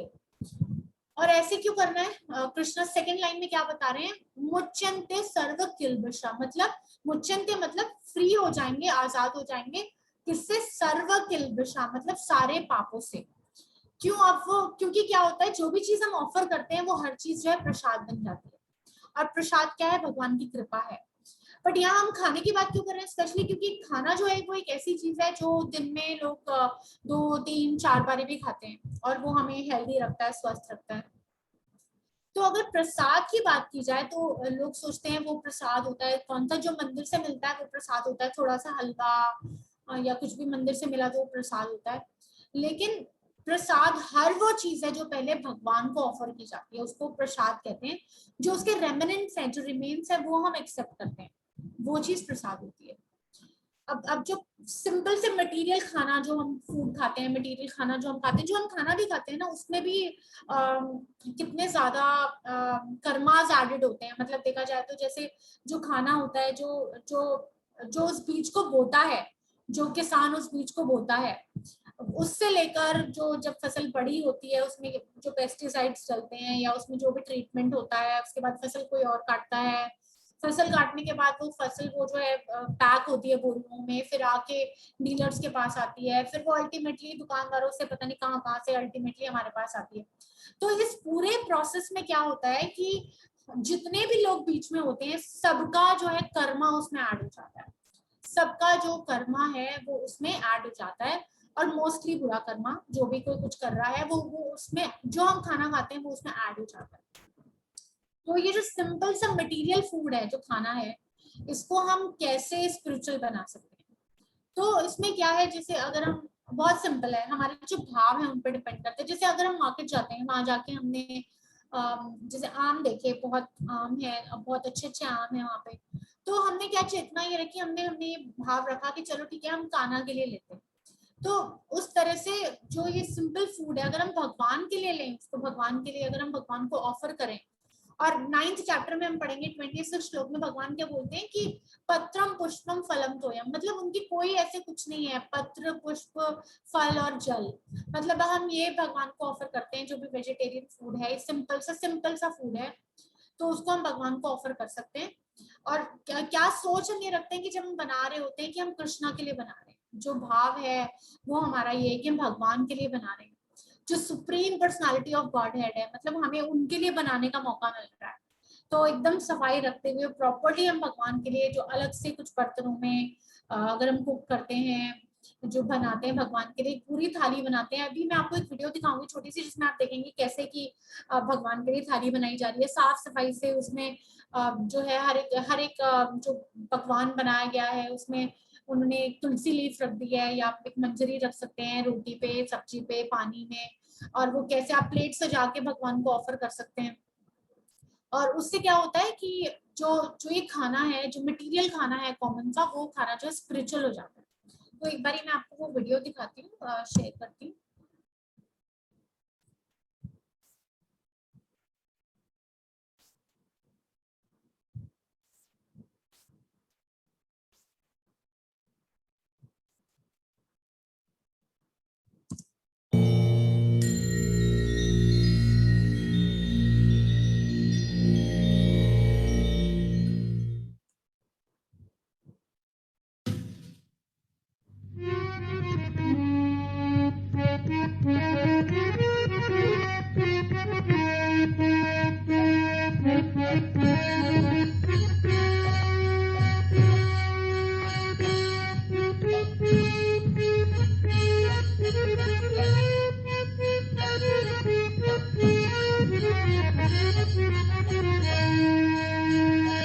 Vicky Sanjay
तो देखिए यहाँ पे कैसे दिखाया था कि ठीक है, तो यहाँ पे देखिए कैसे दिखाया था कि कैसे हम नॉर्मली अपने लिए तो खाना हर रोज बनाते ही हैं, तो हमें क्या करना है, और भगवान की एक्सपेक्टेशन भी ज्यादा नहीं है, भगवान तो सिर्फ सिंपल सा बोल रहे हैं हरे कृष्णा माता जी। हरे कृष्णा। माता जी उसमें जो दो छोटी छोटी जो डब्बियां थी उसमें उन्होंने क्या डाला था? वो भगवान के खाने के लिए बाद में, खाने के बाद जो लेते हैं ना, जैसे पान का कुछ ले लिया उस टाइप से। हम कुछ भी ऑफर कर सकते हैं माता जी, जो भी हम विदाउट अनियन गार्लिक का कुछ भी हम ऑफर कर सकते हैं। वैसे उसमें उन्होंने सॉल्ट पेपर वगैरह रखा था अलग से, क्योंकि भगवान को भी अपने टेस्ट के हिसाब से भगवान को भी नमक मिर्च जैसे उनको चाहिए वो डाल लेते हैं ना, फिर तो हम वो रख देते हैं।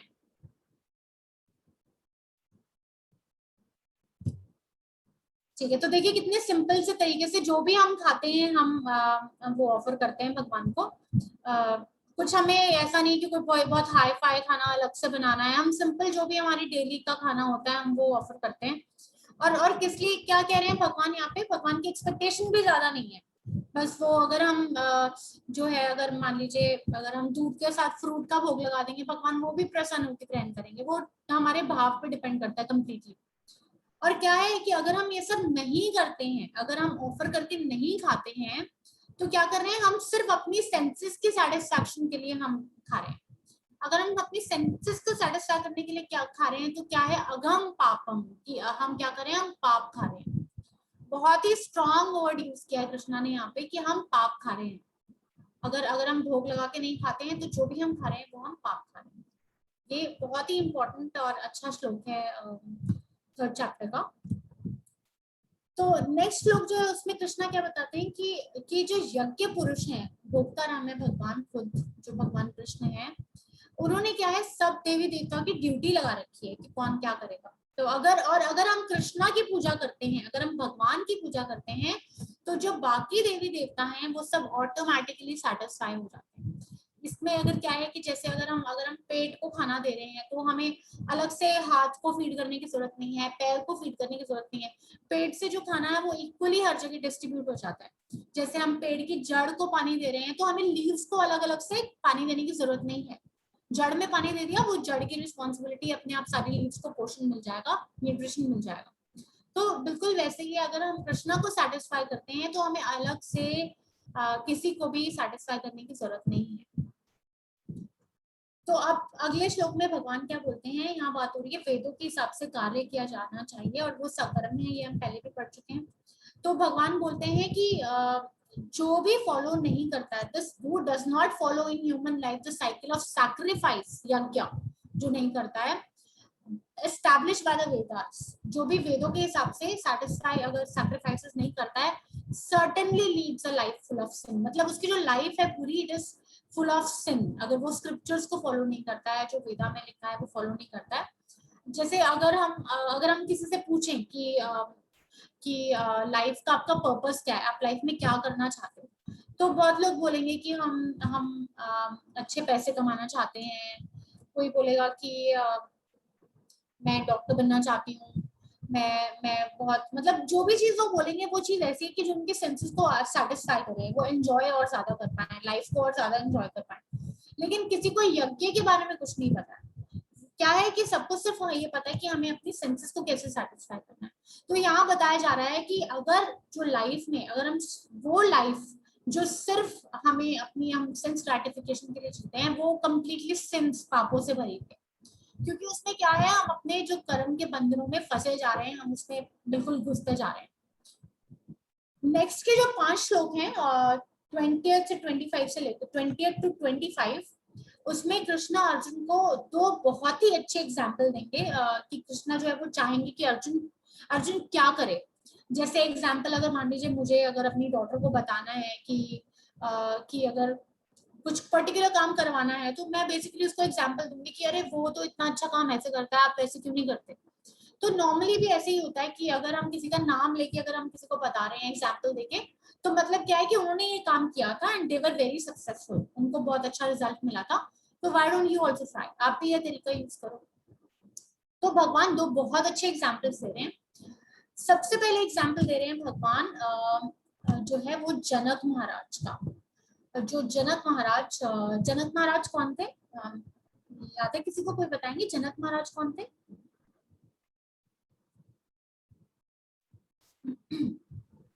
सीता जी के पिता।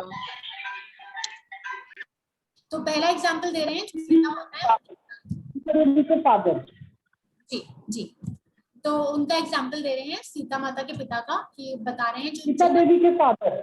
यस हाँ जी माँ। तो वो एग्जाम्पल दे रहे हैं कि जो जनक महाराज हैं, उन्होंने जो अपने निर्धारित कार्य हैं, अपनी जो प्रिस्क्राइब ड्यूटीज हैं, वो बहुत अच्छे से की थी।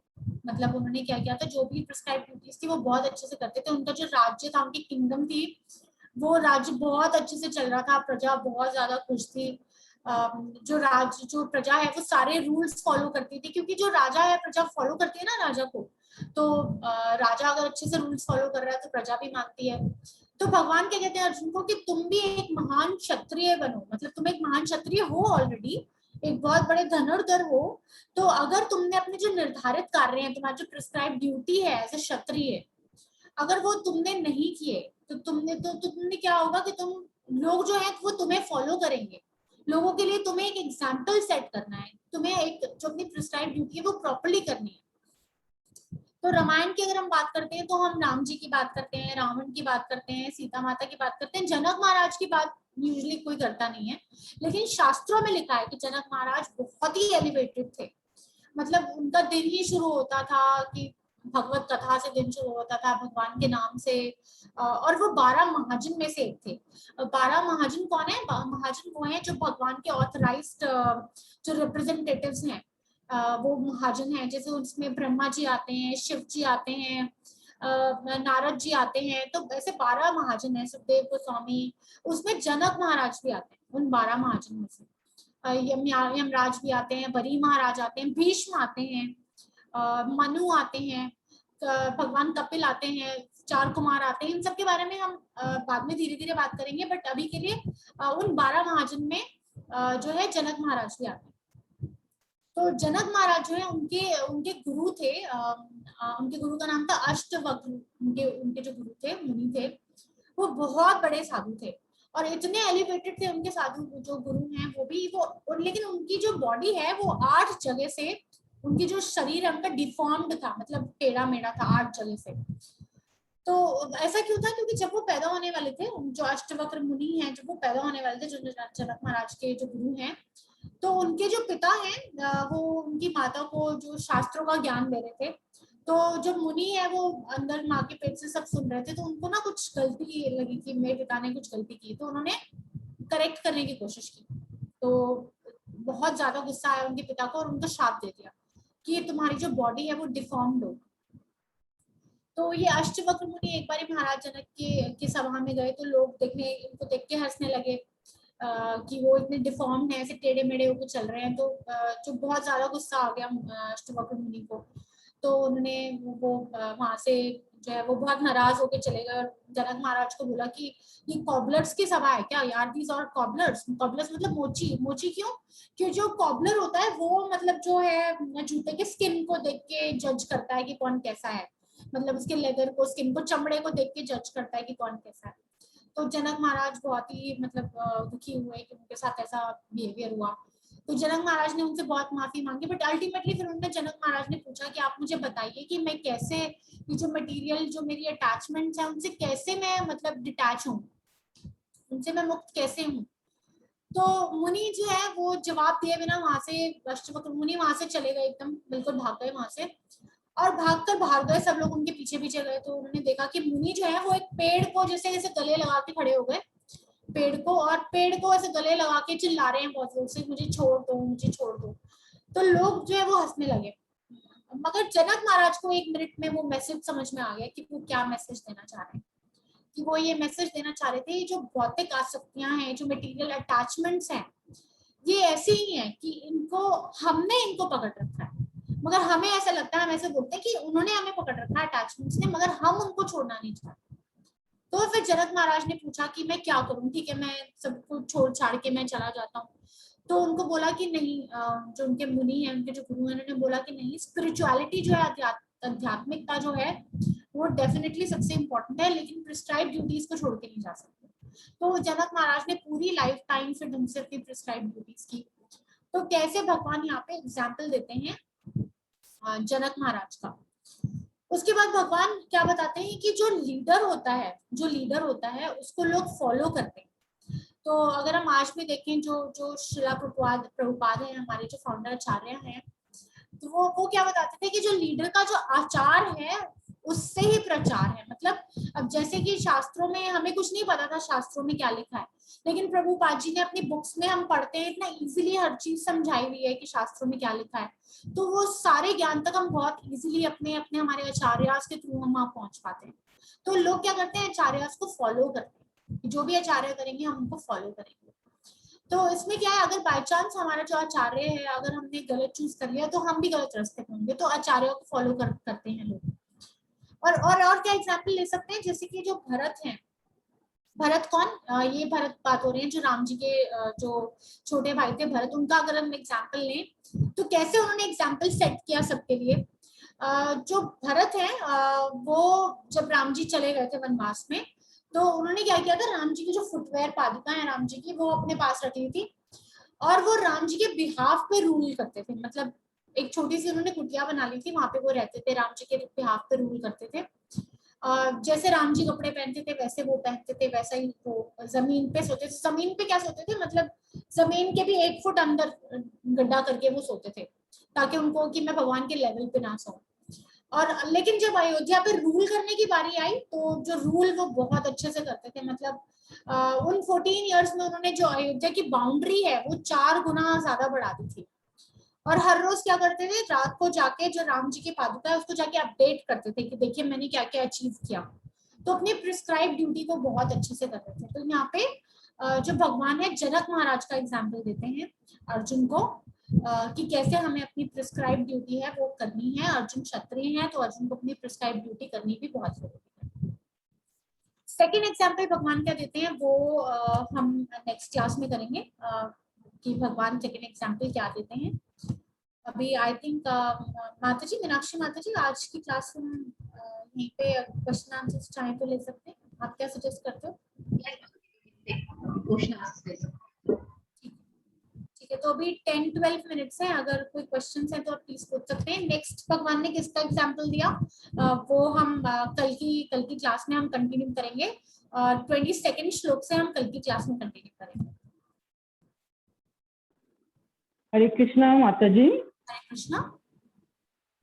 मैं कुछ क्वेश्चंस पूछना चाहती हूँ। जैसे आपने एक सांख्य योग के बारे में बोला, लेकिन कुछ बोला नहीं, मतलब उसके बारे में एक पूछना है। एक मुझे फिर से समझना है, सकम, विकम और अकर्म, ये तीन को बताइएगा। और अगर जैसे निष्काम कर्म तो वही होता है ना कि आप कर्म करें, वो निष्काम हो गया।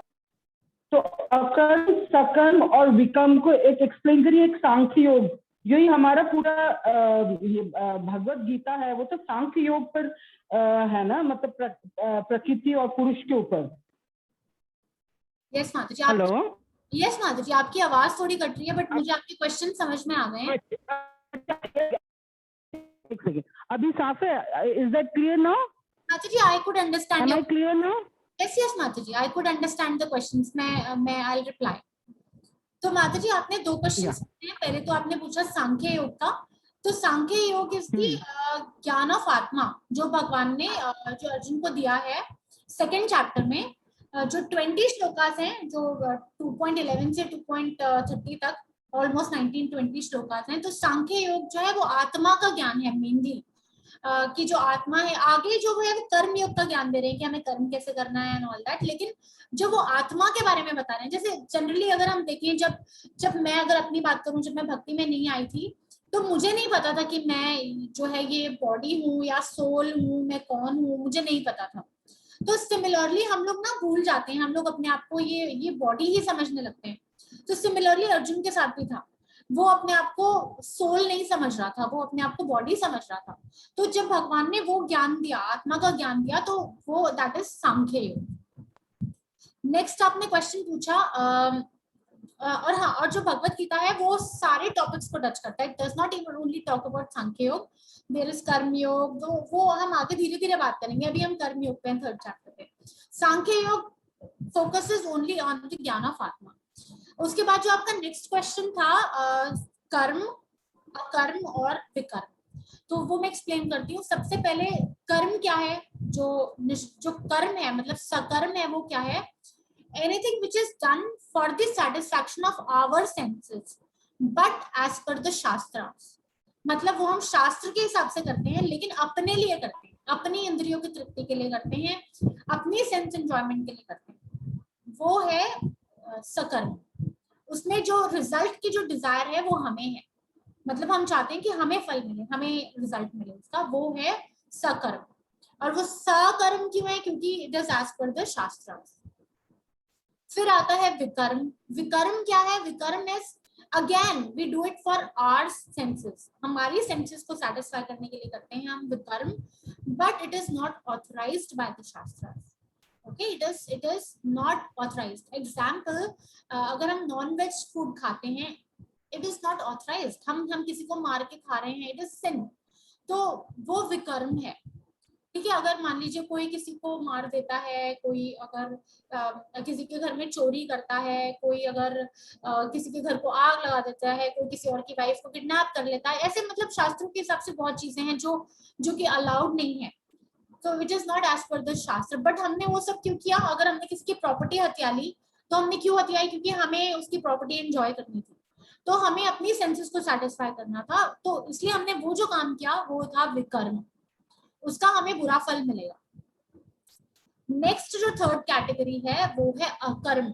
और अकर्म क्या है? मतलब उसका हमें ना अच्छा फल मिलता है ना बुरा फल मिलता है। क्यों? क्योंकि हम वो अपने लिए नहीं करते, वी डू इट फॉर भगवान। जिसमें हमने एक सोल्जर का एग्जाम्पल लिया था कि कैसे सोल्जर अगर जाके बॉर्डर पे 1000 लोग भी मार दे, he is not entitled to get punishment for that because he was representing the country at that time. वो भगवान के लिए अगर हम कुछ भी करते हैं तो उसका हमें फल नहीं मिलता है, उसको हम बोलते हैं अकर्म। ठीक है माता जी? ठीक है। अच्छा, आप एक कर्मकांड के लिए बोल रहे थे कि कर्मकांड जो है ये कर्मकांड करते हैं, तो ये कर्मकांड क्या शास्त्र से प्रिस्क्राइब नहीं है? शास्त्र में कर्मकांड प्रिस्क्राइब नहीं है? जी है, कर्मकांड शास्त्रों में प्रिस्क्राइब्ड है, लेकिन आपको जो मैंने एग्जांपल दिया, जो निमि महाराज का एग्जांपल दिया था, उसमें मैंने ये बताया कि कर्मकांड में हम जो भी करते हैं उसके फल हमें मिलते हैं। तो अगर हम जैसे वो निमि महाराज है, वो बहुत पुण्य करते थे, तो ऐसा करते वक्त अगर हमसे गलती से भी कोई गलती हो जाए ना, कोई पाप हो जाए, तो हमें फिर उसके पाप के फल भी मिलेंगे।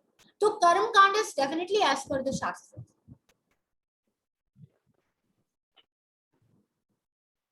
Okay, Mataji, was I able to answer your question? Am I going? Yes. माताजी, जैसे आपने कहा कि एक सोल्जर, हम सबने अभी डिस्कस किया, सोल्जर एक फील्ड में ड्यूटी करता है, ठीक है।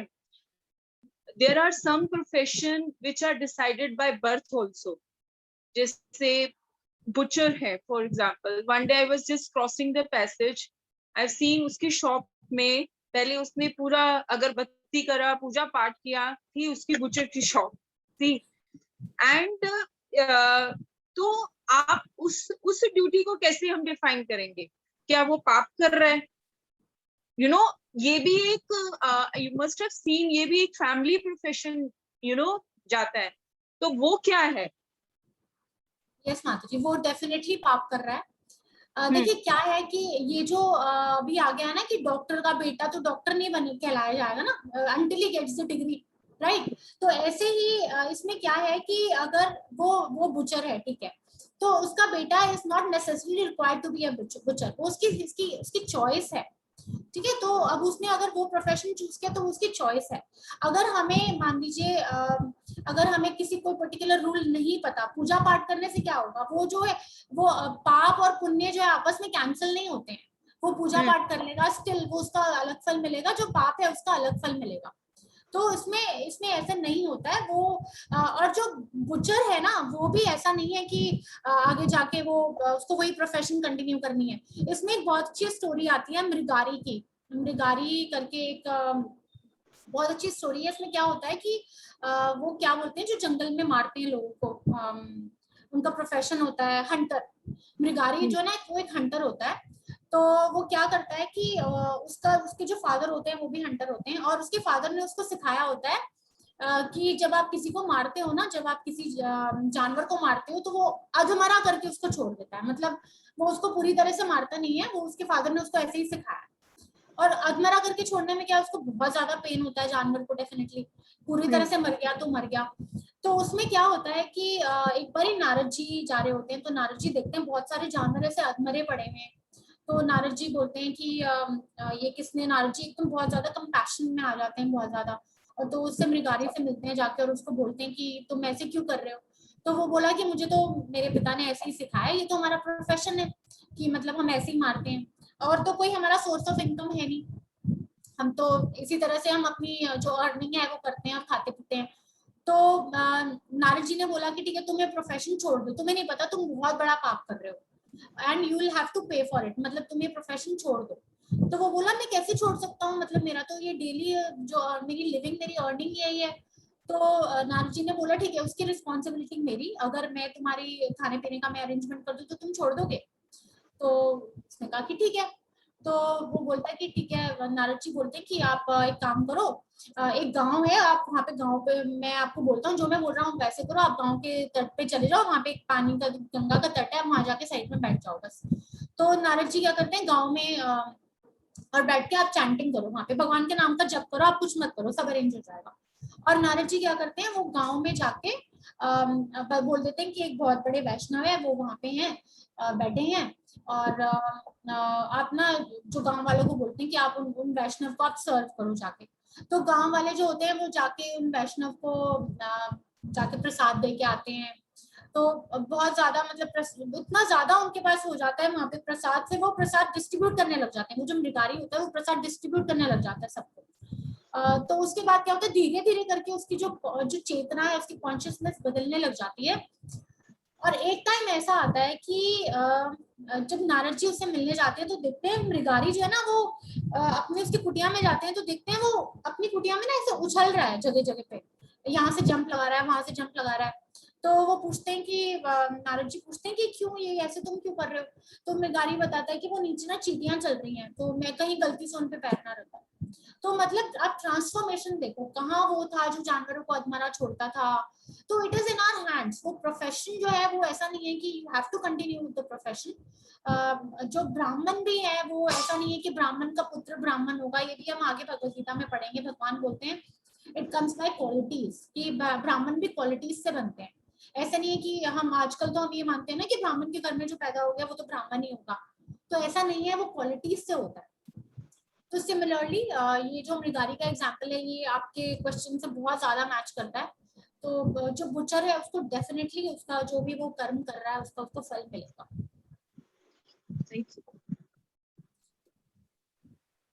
हरे कृष्णा। ऐसे तो हेलो, ऐसे तो जो हैंगमैन है जो हैंग करता है को जब जज फाइनल डिसीजन दे देते हैं कि इसको हैंग करना है और वो हैंगमैन को हैंग कर, वो अपना ड्यूटी कर रहा है या वो पाप कर रहा है? देखो जब कोई किसी को ऐसे सूली पे चढ़ाते हैं ना तो उसमें क्या होता है, इसमें भी ना शास्त्रों में लिखा है वो अपनी ड्यूटी कर रहा है, वो पाप नहीं कर रहा है, वो अपनी ड्यूटी कर रहा है। अब इसमें भी एक बहुत अच्छी चीज है, अब आपको पता हो जैसे जब राजा महाराजा के टाइम पे क्या होता था, जब कोई राजा महाराजा अगर किसी को कोई जैसे किसी ने कोई चोरी की या किसी के कोई पकड़ा गया तो उस बंदे को उसी टाइम उसकी गर्दन कटवा दी जाती थी। तो उस टाइम पे वैसे क्यों किया जाता था, क्योंकि जब उस बंदे की गर्दन अगर तभी काट दी गई तो उसको उसके जो उसने पाप किया था उसको इमीडिएटली फल मिल गया। तो उसने उसको उसके कर्मा से जो है उसके कर्मा से फ्री कर दिया। तो सिमिलरली ये जो आप बता रहे हो जो सूली चढ़ाने वाला वो अपनी सिर्फ प्रिस्क्राइब ड्यूटी कर रहा है, वो अपने पर्सनल इंटरेस्ट के लिए नहीं कर रहा है, ही इज ऑल्सो रिप्रेजेंटिंग। तो वो जो है उसको उसका फल नहीं मिलेगा। अगर किसी को फांसी की सजा दी जाए, अगर किसी को फांसी की सजा दी जाए तो उस बंदे को जो उसने पाप किया है उसका फल मिल जाता है उसी जन्म में उस सजा के साथ। दैट पाप does not go with him, उसको फल मिल जाता है। इस वजह से पुराने जमाने में जो राजा लोग हैं वो अगर कोई पकड़ा जाता था तो हाथ के हाथ ही उसको मरवा दिया करते थे।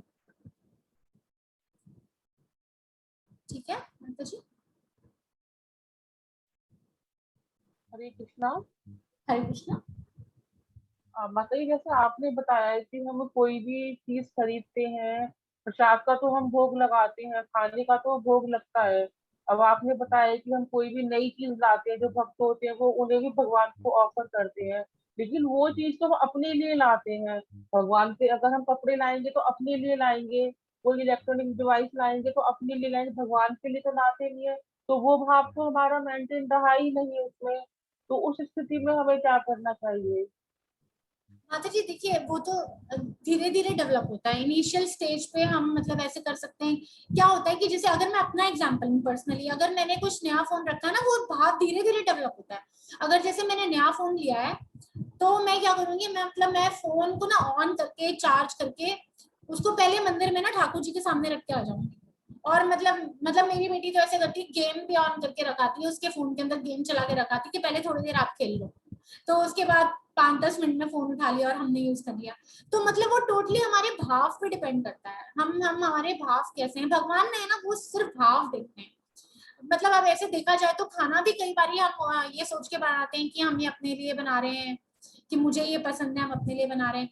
बट भगवान जो है वो सिर्फ भाव देखते हैं, मतलब वो ऐसा नहीं देखते कि हम एक्चुअली वो चीज करके ले रहे हैं। और सबसे बड़ी बात जो है ये सब कुछ है भी तो भगवान का ही ना, हम तो मतलब उन्हीं का दिया हुआ। जैसे वो गंगा का एग्जाम्पल है ना कि कैसे गंगा से हम पानी लेते हैं और गंगा में ही अर्पित कर देते हैं। तो उस तरह से जो है वो भी एक गंगा से हमने लिया, गंगा को दिया। ऐसे ही हम भगवान को हम क्या दे सकते हैं, लेकिन हमारे भाव हैं ऐसे। कृष्णा को हम अपनी फैमिली का एक पार्ट समझते हैं कि हाँ ठीक है, कृष्णा जो है हमारी फैमिली का पार्ट है। मतलब जैसे जो भगवान होते हैं, भगवान को भोग लगाने की अगर हम बात करें, भगवान को हमारे भोग की भी जरूरत नहीं है, उन्होंने ही तो हमें सब कुछ दिया है। जिसमें मुझे एक छोटे से बच्चे का एग्जाम्पल याद आया, मतलब एक जो बहुत अच्छी स्टोरी है छोटे बच्चे की। एक बारी क्या होता है कि एक बारी एक छोटा बच्चा होता है, उसके पिता जो है ना रोज भोग लगाते हैं। तो पिता क्या करते हैं, एक बारी शहर जा रहे होते हैं, तो अपने बच्चे को बोल के जाते हैं ये लड्डू है, तू ना ये ठाकुर जी को भोग लगा दियो। तो वो कहते हैं कि ठीक है। तो वो जो है लड्डू मंदिर में रख के आ जाता है, और थोड़ी देर में जाके देखता है तो लड्डू वैसे के वैसे रखे होते हैं। तो वो सोचता है कि अरे ये क्या है, मतलब मेरे पिताजी तो मुझे डांटेंगे, तूने लड्डू नहीं खिलाए। तो बहुत ऐसे डर जाता है बहुत ज्यादा। तो फिर से जाता है मंदिर में, ठाकुर जी के सामने लड्डू रखता है, और इस बार ना डंडा लेके जाता है और बोलता है कि तुम ना ये लड्डू खाओ, अगर तुमने नहीं खाया तो मैं तुम्हारी डंडे से पिटाई करूंगा। तो ठीक है, थोड़ी देर के बाद जाता है तो लड्डू खत्म होते हैं, खत्म हो जाते हैं बिल्कुल। तो अब क्या होता है कि इसमें उसके जब पिता आते हैं तो पिता पूछते हैं कि लड्डू कहाँ है, तो कहते हैं वो तो कान्हा ने खा लिए। कहते हैं क्या बोल रहे हो, कान्हा ने खा लिए, कान्हा कहाँ खाते हैं। तो मतलब बच्चे ने बोला कि नहीं, कान्हा को मैंने खिला दिए। तो पिता ने कहा ठीक है, एक काम करो, मैं तुम्हें फिर से लड्डू बना के देता हूँ, जाओ फिर से खिला के आओ। तो फिर से जाता है, फिर से वो डंडा लेके जाता है और ऐसे डांट के बोलता है कि लड्डू खाओ, तो वरना मैं तुम्हें डंडे से पिटाई करूंगा। फिर से खाना खा लेते हैं। तो मतलब वो it is totally depends on our bhav, कि भगवान तो भाव के भूखे हैं, उनको हमारी चीजों की जरूरत नहीं है, हम उनको अपना फैमिली का पार्ट समझते हैं, इसलिए अपनी चीजें देते हैं। लो पहले 5 मिनट आप गेम खेल लो फोन में, फिर हम इस फोन को हाथ लगाएंगे। वो हमारे भाव पे डिपेंड करता है। हरे कृष्णा माता जी, can I ask a question? Yes yes माता। हरे कृष्णा माता जी, दंडवत प्रणाम। माता जी, मेरा क्वेश्चन ये है, व्हाट इज कर्स? मतलब अगर कई बार ऐसा होता है कि हम किसी गलत चीज को गलत कहते हैं, लेकिन सामने वाला वो चीज एक्सेप्ट नहीं कर पाता है, उसको लगता है कि शायद हम उसको पर्सनली पॉइंट आउट कर रहे हैं, या फिर उसको कुछ गलत कर रहे हैं उसके साथ, या हम किसी को पनिश कर रहे हैं उसके गलत करने पे। तो कई बार ऐसा होता है कि सामने वाला इंसान इंटेंशनली, या फिर हम कहें डेलिबरेटली कहें, या फिर नॉन पर्पसली कहें, वो हमें कर्स कर देता है। तो does it affect the life of the other person? माता जी मैं ना कहीं पे पढ़ रही थी, हमें हमें कौन से सुख मिलेंगे और कौन से दुख मिलेंगे ना, ये ऑलरेडी डिसाइडेड है। मतलब अभी अगर इस जन्म में अगर मुझे एक पर्टिकुलर जॉब मिलनी है, अगर मुझे कुछ कोई पर्टिकुलर सैलरी मिलनी है, या मुझे कोई पर्टिकुलर घर मिलना है, तो it is already decided as per my karmas. ठीक है, तो हम कोशिश ये करते हैं कि हम इंटेंशनली किसी को हर्ट ना करें, मगर हाँ ये है कि हम जो है हम कलयुग में क्या होता है, कलयुग में कर्स नहीं करते हैं, वो कलयुग का काम नहीं है। जो कर्सिंग वगैरह है ना वो वैदिक टाइम्स पे हुआ करती थी, और तब उनके कर्सेस में जो है वो बहुत ज्यादा भी जो इफेक्ट हुआ करता था। आजकल कलयुग में ऐसे कोई मतलब कर्स का कुछ वो नहीं है, किसी के कर्स कुछ ऐसे, जो कर्स देने वाले में भी ना इतनी पोटेंसी होनी चाहिए, इतनी पावर होनी चाहिए कि उसका जो कर्स वो लगे। जैसे जैसे पहले जमाने में, जैसे अगर मैं नारद जी का एग्जांपल लूं तो उन्होंने उन्होंने जो कुबेर के 2 बेटे थे, मणिग्रीव और नल कुबेर, उनको जिन्होंने पाप दिया, जो उन्होंने वो पनिशमेंट दी थी कि वो पेड़ बन जाएंगे, वो इमीडिएटली बन गए थे। लेकिन ऐसा कुछ अब कलयुग में नहीं होता है, क्योंकि लोगों में इतनी पोटेंसी नहीं है। लोगों में क्या है, लोगों में इतनी पावर नहीं है, और कलयुग में लोग इतने शॉर्ट टेम्पर्ड हैं। अगर मेरे में इतनी पोटेंसी आ जाए कि मेरे कर्ज से सामने वाले को इफेक्ट हो जाए, तो मैं तो मिनट में बैठ के हर किसी को हर टाइम कर्ज ही देती रहूं। तो इसलिए भगवान ने वो मतलब इतना लोगों को इतनी इतनी पोटेंसी नहीं दी है कि हम ऐसे किसी को कर्ज कर सकें और उसका इफेक्ट हो। और हमें जो मिलना है, हमारे पास जो दुख आने हैं, जो हमें सुख आने हैं, वो हमारे ऑलरेडी डिसाइडेड है। हाँ, बट हमारी डेफिनेटली कोशिश ये रहनी चाहिए कि हम इंटेंशनली किसी को हर्ट ना करें। थैंक यू माता जी, क्लियर। अगर कुछ हम आज प्रेजेंट को ठीक करेंगे। सॉरी माता जी, मुझे समझ नहीं आया आपने क्या बोला। मैंने बोला अगर सब कुछ डिसाइडेड है, अगर हमें सब कुछ मालूम है कि सब कुछ डिसाइडेड है, तो कोई भी प्रेजेंट में आज कोई कुछ काम नहीं करना चाहेगा। प्रेजेंट में हम आज को सवारेंगे नहीं, फिर तो सब कुछ डिसाइडेड है। माता जी अभी हम इस चैप्टर में यही पढ़ रहे हैं। भगवान बोल रहे हैं कि हम अपनी प्रिस्क्राइब ड्यूटी नहीं छोड़ सकते हैं, हमें अपनी ड्यूटीज, प्रिस्क्राइब ड्यूटीज तो करनी ही है। और सिर्फ सुख और दुख जो है वो डिसाइडेड है। और अभी हम जो और कर्मास कर रहे हैं ना, अभी जो हम कर्मा अभी कर रहे हैं, ये कर्मा हमारे हमारे नेक्स्ट लाइफ के लिए है। मतलब ये जो हम बीज बोल रहे हैं, संचित कर्म, संचित कर्म। यस माता जी। तो ये जो एक कर्मा है, प्रारब्ध है एक, और एक प्रारब्ध है, प्रारब्ध, और एक संचित कर्म में चला जाता है। जी जी। तो जो भी हम कर्म अब कर रहे हैं, वो भी कर्म जो है वो इकट्ठे होते जा रहे हैं, संचित होते जा रहे हैं। जो सुख और दुख है, सिर्फ वो ही हमारे पुराने, मतलब मैं एग्जांपल दे रही थी कि क्या हमें मिलना है, क्या हमें सुख मिलना है, क्या हमें दुख मिलना है, वो किसी के कर्ज पे डिपेंडेंट नहीं है। वो ऑलरेडी डिसाइडेड है कि हमें क्या सुख और क्या दुख मिलेगा। अच्छा, ठीक ठीक ठीक।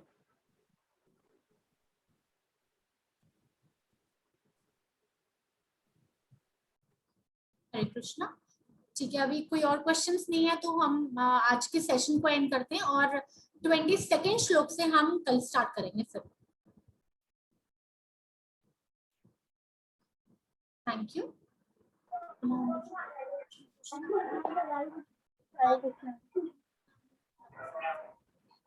और वाणी प्रचारिणे निकृष्ण पाश्चात्य देशकारिणे वाञ्छकल्पतरुभ्यश्च कृपासिन्धुभ्येव च पतितानां पावनेभ्यो वैष्णवेभ्यो नमो नमः। हरे कृष्णा। श्रील प्रभुपाद की जय। हरे कृष्ण माता जी, thank you so much. Hare Krishna.